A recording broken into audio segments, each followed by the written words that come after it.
Look out, boxing fans. It's your boy Ash.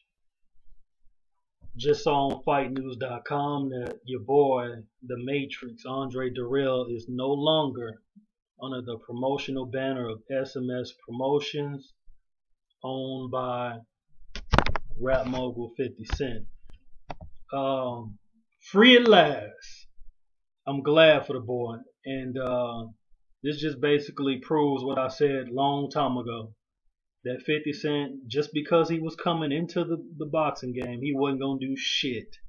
It takes more than just having money to be a top-notch promoter in this game. You need relationships, you need connections, and you need a marquee fighter that the networks are wanting to showcase on their television. And at that time, Andre Dirrell was just not that guy. He can become that guy. As we saw in his last fight, he is settled into his style. He's not moving as much, which has always been the detriment in terms of eye appeal. When watching Andre Dirrell fight, I can think back to when he fought Curtis Stevens a long time ago. He just jabbed his ass to death. Jab and move, jab and move, jab and move. It was very unentertaining. It was back when Curtis Stevens was he had a lot of hype behind him when back when BoxingTalk.com used to be the top-notch boxing website out there. The Chin Checkers is who they were, Curtis Stevens and Jadon Codrington. And over time we see that they weren't chin checkers.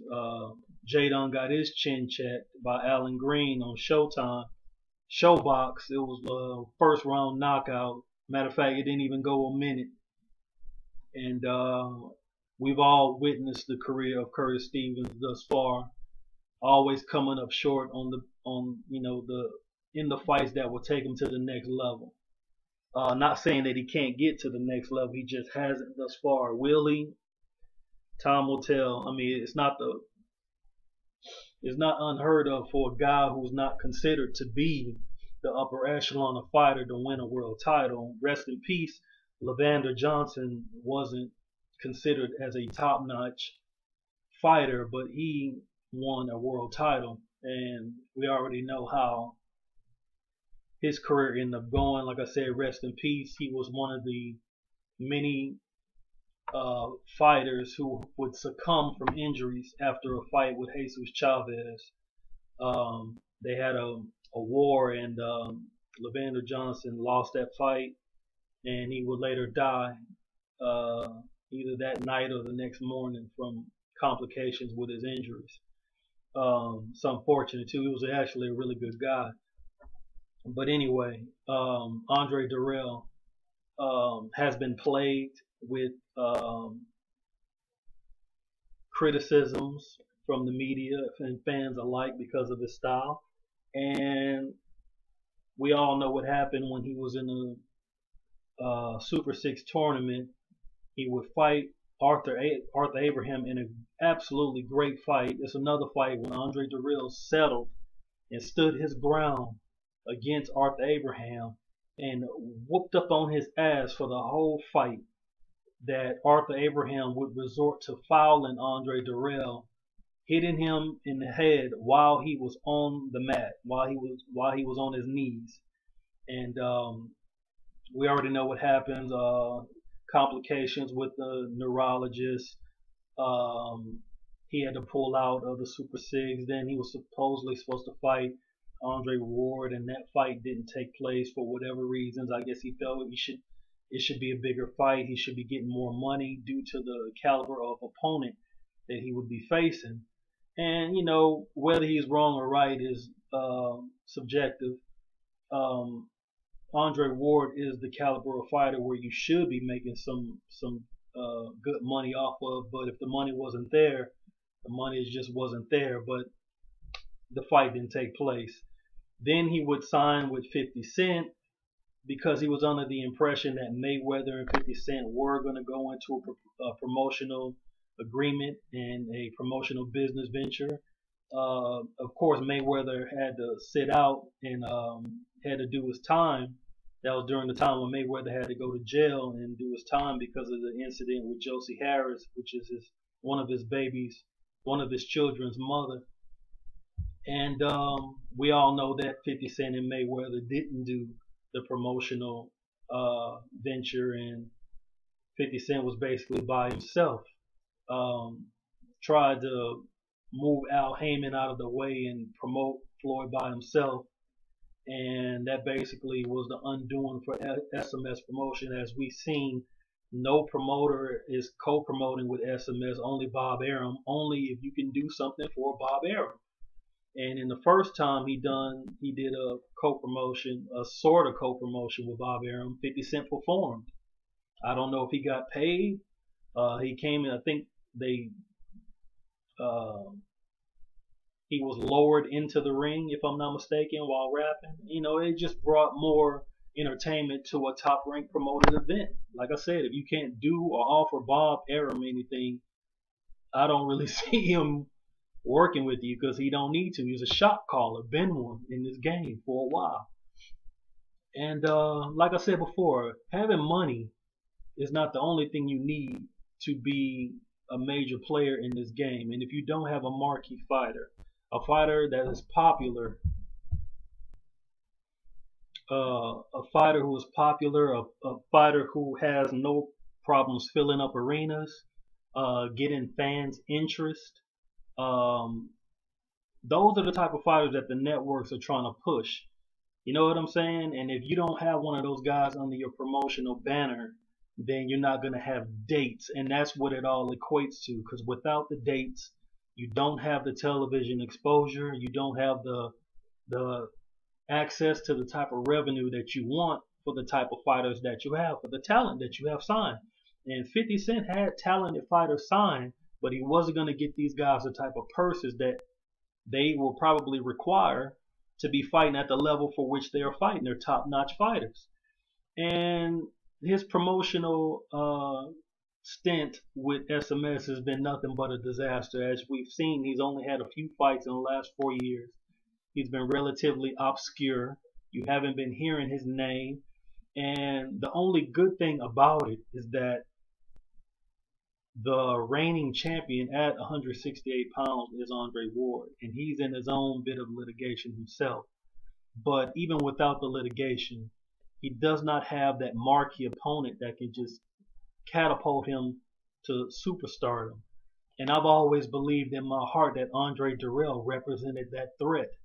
He is a guy who can match Andre Ward in talent, in speed. He can punch harder.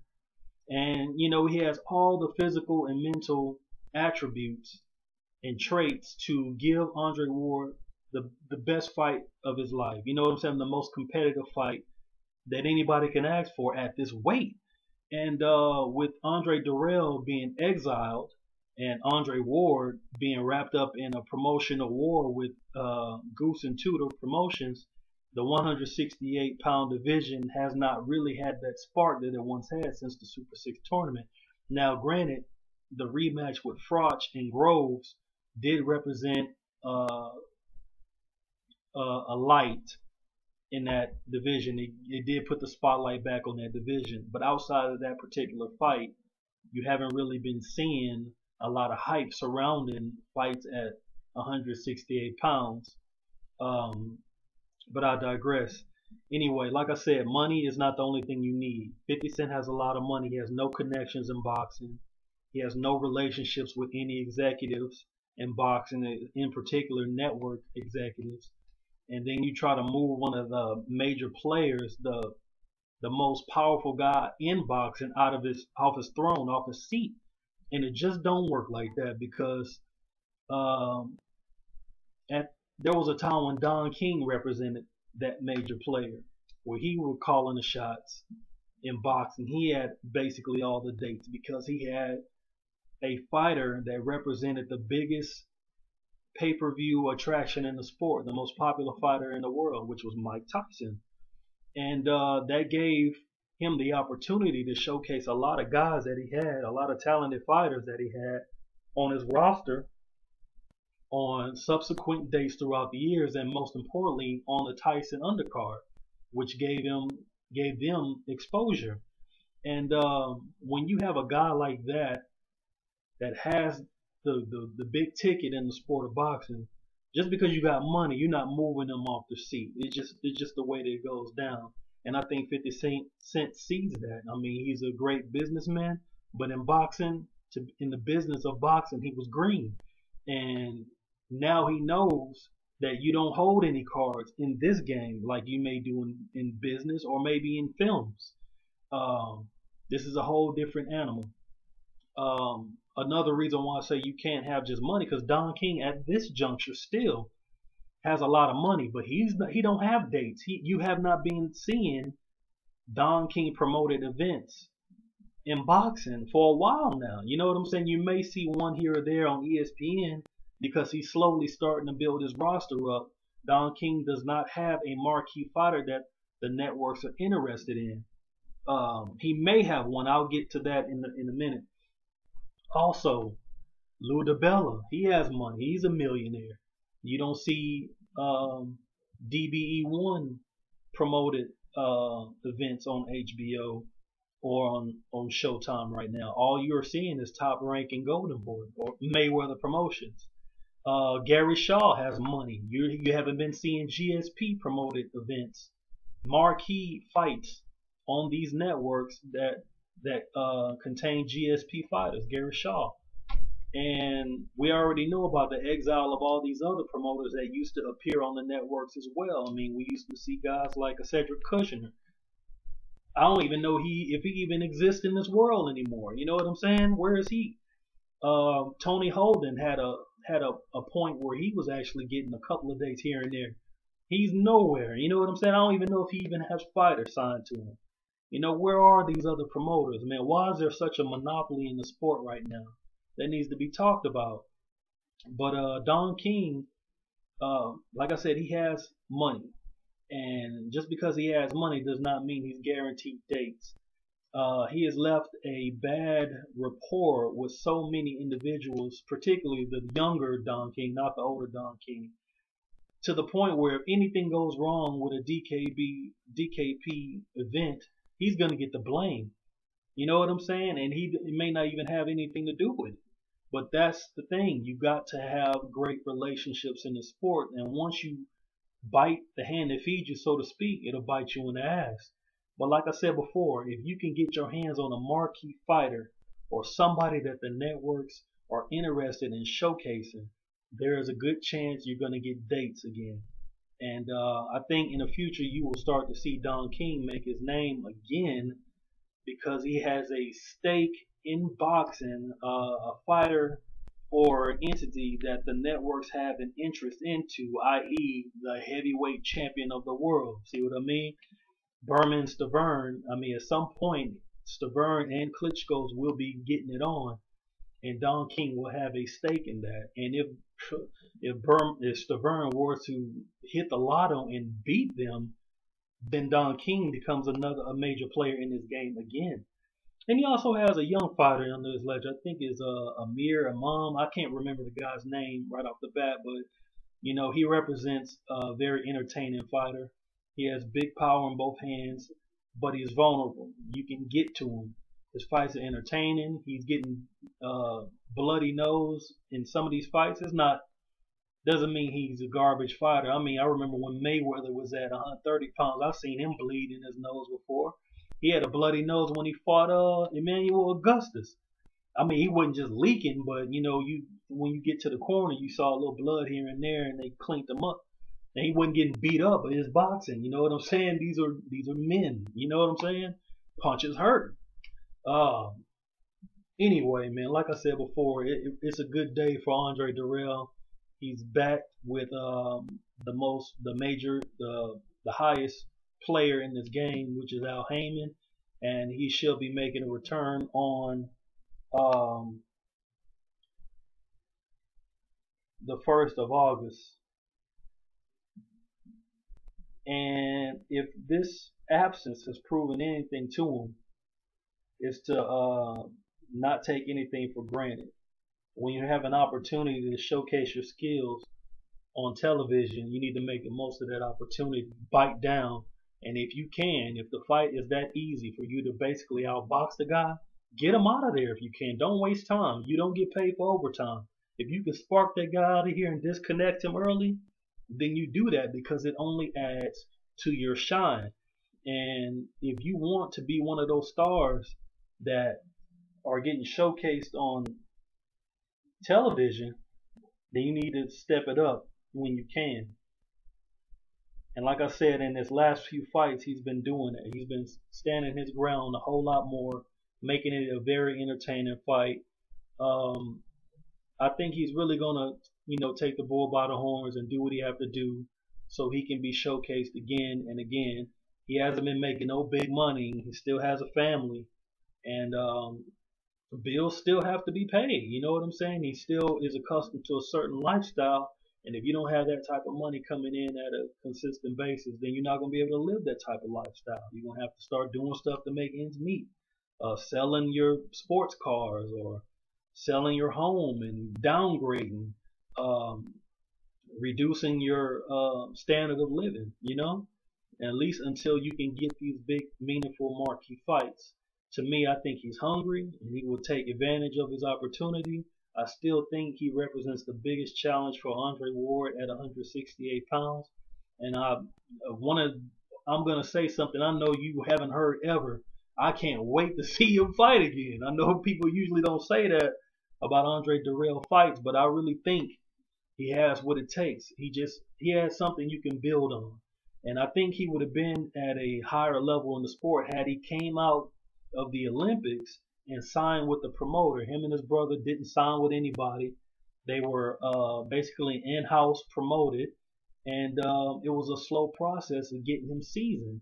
So at the time where the networks were really interested in putting him on TV, he wasn't at the level in his fight game to where he was made for television, and he stunk out the joint. That's just basically what it was. He didn't really trust him and his brother. Really didn't trust a lot of promoters. They wanted to do it themselves, and this is a result of it. So it's just a learning experience. You don't come into the game with experience. You get it along the way. This has been the road that he's chosen, and he has an opportunity to make that road turn into gold and lead to riches if possible. He definitely has the talent to do it. So we'll see what happens with Andre Dirrell. Like I said, it's a good day for him. He's not locked down by SMS promotions. Maybe one day 50 Cent can really make his name in this game. As of right now, he's no one.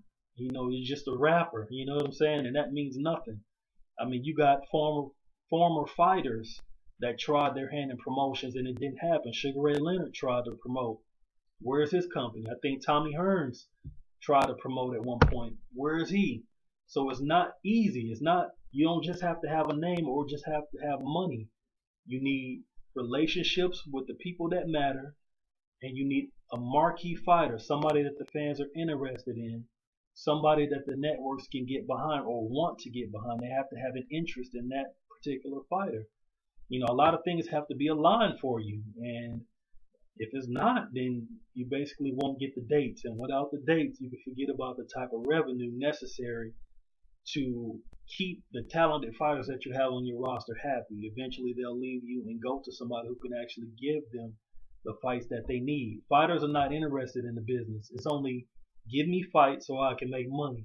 And if you can't do your end of the bargain, that's the only thing that they're interested in. Can you deliver on your promises of keeping them active so they can make money and get their name out there and possibly fight for a title or better? And if you can't do that, then they leave. I mean, can you blame them? They're not coming into this game to be promoters. They're coming into this game to be champion. There's a difference. So as a promoter, you got to be able to deliver. And if you can't, they're gone.